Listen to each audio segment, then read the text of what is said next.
Question number 4, Nuk Korako. E te mana whakawā, tēnā koe. Huri mua te whare, ka mihi. My question is to the Minister for Economic Development. What reports has he received on the progress of New Zealand businesses succeeding internationally?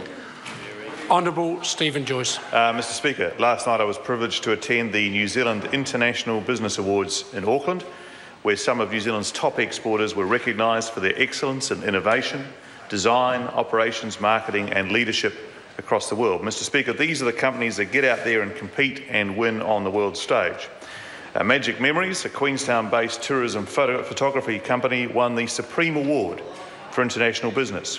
Smaller businesses were also recognised with International Volunteer HQ, whose founder and CEO Daniel Radcliffe took out the Entrepreneur of the Year award in October, winning the award for the under $10 million category. Other award winners include Milmac, Powershop, Sinlay and their CEO John Peno, and Miraka from Taupo won the new award for Māori excellence in export. Supplementary question, Nuk Korako. Thank you, Mr Speaker. How is the government helping New Zealand businesses to succeed and grow internationally? Honourable Stephen Joyce. Well, Mr Speaker, the government is very active in assisting these companies, and if you actually read through the list of 25 finalists of the Business Awards last night, all but 2 of them have been assisted in some way by Callaghan Innovation or NZ Trade and Enterprise, and in many cases both. To continue growing the number of New Zealand businesses succeeding internationally, it's important we continue to grow the number and range of businesses that engage with both of those entities and also with our regional business partners. That's why in Budget 2014 we announced an additional $69 million over 4 years to boost NZTE's presence in important markets like South America, the Middle East and China, and to grow the number of companies they work with intensively up to 700. And then during the election last year, we also pledged to invest further increases in business, research and development co-funding with Callaghan Innovation. Supplementary question, Nuk Korako. Ka mihi anō. What else is the government doing to grow New Zealand exports? Honourable Stephen Joyce.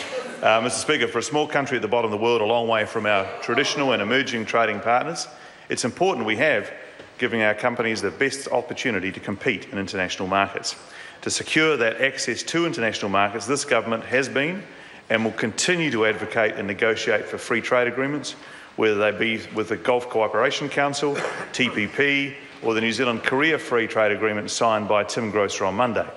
That's why we'll also be opposing the Fighting Foreign Corporate Control Bill that would torpedo the Korean FTA and others we are negotiating. To be perfectly clear to anybody opposite who might be confused, that bill, which is supported by both New Zealand First and the Labour Party, is entirely inconsistent with the Korean FTA and past FTAs, and you cannot be in favour of both.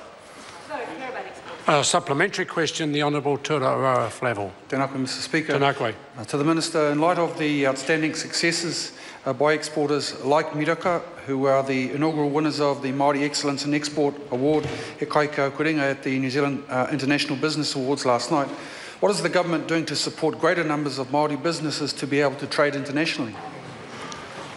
Honourable Stephen Joyce. Mr Speaker, the government is working very closely with yourself, Minister Flavel, also with the Māori Party and TPK around the implementation of the Māori Economic Development Strategy and Action Plan, He Kai Kei Akaringa. HKKAR provides a blueprint for a productive, innovative and export-led Māori economy that will support better paying jobs and higher living standards. We're following through on that commitment through things like the $30 million Māori ICT Development Fund, the $8 million Māori Innovation Fund, and encouraging NZTE to expand its relationship with Māori companies. And one way that was, of course, was the announcement of Miraka's win at the New Zealand International Business Awards last evening.